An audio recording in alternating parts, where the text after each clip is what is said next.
RSI indicator వాడేటప్పుడు మనం ఈ 5 పాయింట్లు తప్పనిసరిగా గుర్తుంచుకోవాలి.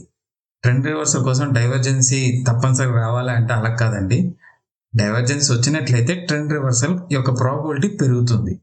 కొన్నిసార్లు డైవర్జెన్సీ 2 కాదండి 3 రిఫరెన్స్ పాయింట్‌తో కూడా ఏర్పడుతుంది. ప్రైస్ హయ్యర్ హై 3 టైమ్స్ అయింది. RSI lower high 3 times.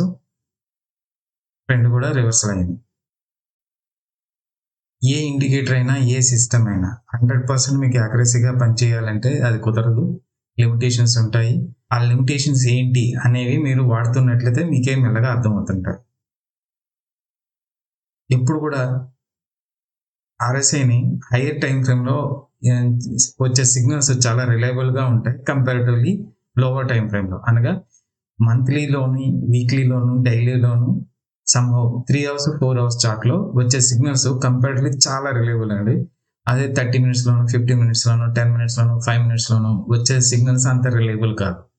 ఏదైనా ఇండికేటర్‌తో మనం చార్ట్ అనాలిసిస్ చేసినప్పుడు ఒక విషయం మనం గుర్తుంచుకోవాలి. ఎప్పుడు కూడా చార్ట్ అనాలిసిస్ చేసేటప్పుడు హైయర్ టైం ఫ్రేమ్ నుంచి లోవర్ టైం ఫ్రేమ్‌కి రండి. అంటే ఎగ్జాంపుల్ వీక్లీలో మనం చెక్ చేసిన తర్వాత డైలీలోకి రావాలి. అనగా వీక్లీలో ఒకటి ఆర్ఎస్ఐ 70 నుంచి 35కి వచ్చింది. అంటే బీరిష్ మోడ్‌లో ఉంది.